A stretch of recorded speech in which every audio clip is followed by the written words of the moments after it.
Are you a golfer who slides too much during your golf swing? Sliding the hips too much towards the target in the downswing is a really common movement that amateur golfers struggle with that causes all kinds of impact problems. What I'm talking about here is the hips moving too laterally, or known as horizontal movement through the ground, and we're sliding towards the target in that downswing.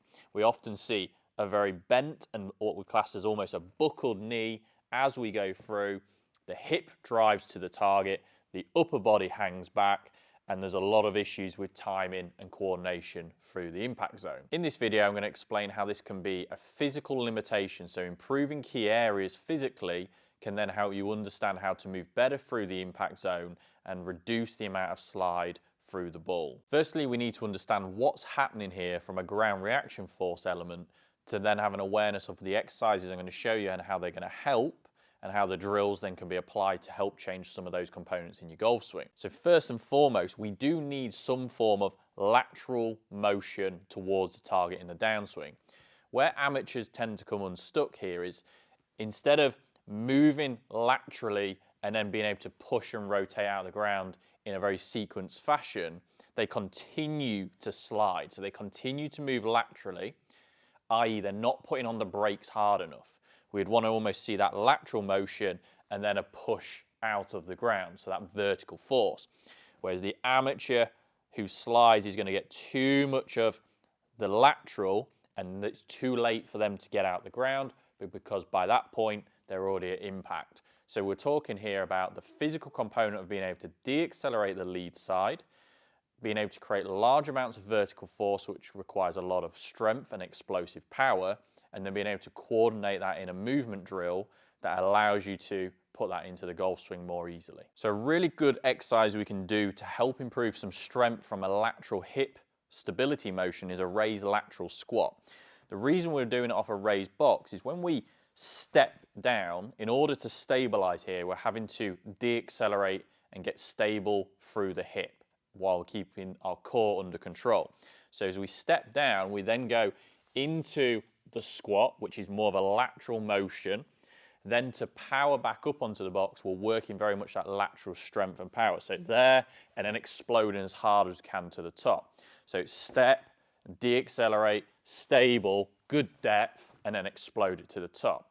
If you can do this comfortably under body weight, then we'd add a dumbbell into a goblet position and learn to do that more explosively. But the key here at all times is being able to almost jump a little bit down, so you're going down with a bit of speed and force to force you then to have to stabilize and then create your power on the way up. Next, you're going to do a lateral power exercise. The key principle to understand here is the body can only essentially accelerate as quickly as it can de-accelerate. So in the golf swing, when we're talking about that slide, the ability to de-accelerate hard and fast to then accelerate off is obviously a key component of physical strength. So if we used to do a sideways jump, so I'm starting on one leg, I'm going to essentially hop to the other leg. In order for me to keep that control, I'm having to de-accelerate to then push back into the other direction.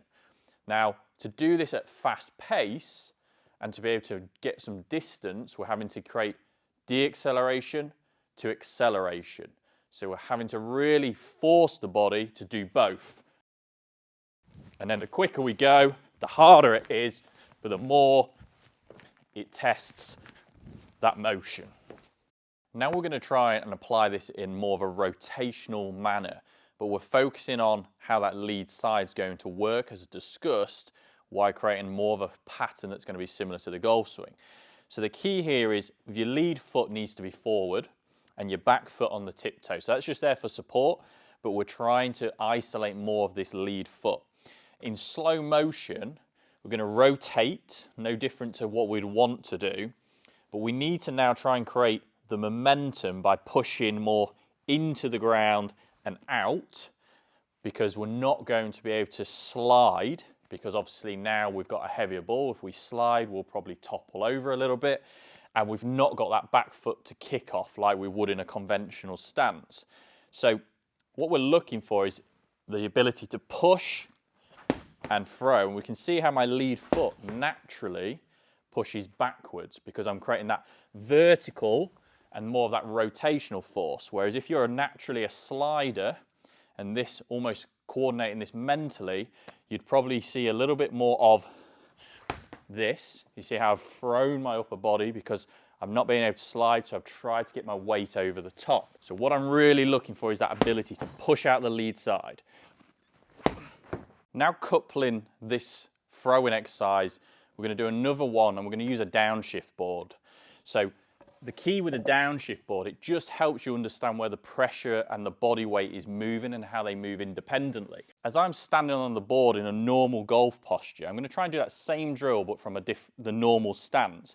And naturally we'll see that movement, that pressure, the board drop to the right to then able to be pushing down and letting go. Whereas a slider, we might feel more of throwing the hands and staying back. So the pressure shift board can really make this exercise more beneficial and relate to the movement you're looking for.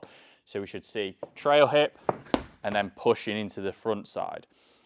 And again, if I'm utilizing the ground effectively with the right forces, this board is likely going to want to spin open.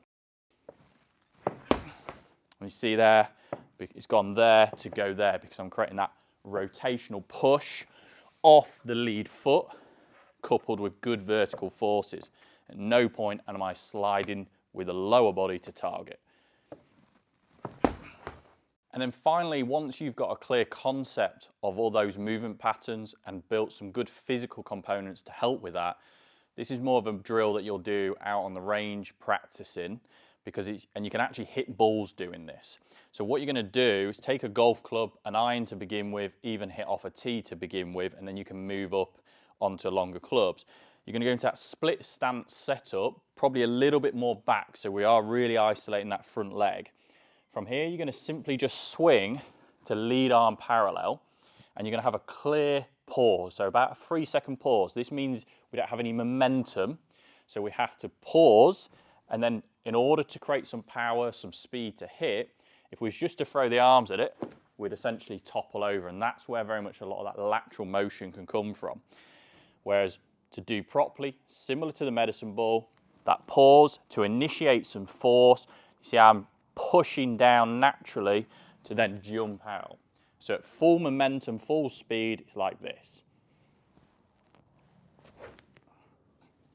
You see how that lead foot naturally can clear, jump and rotate. Overall, these exercises are going to help you reduce the amount of lateral slide and apply it to your golf swing overall. Please don't forget to like and subscribe to the channel and leave a comment below on how you get on.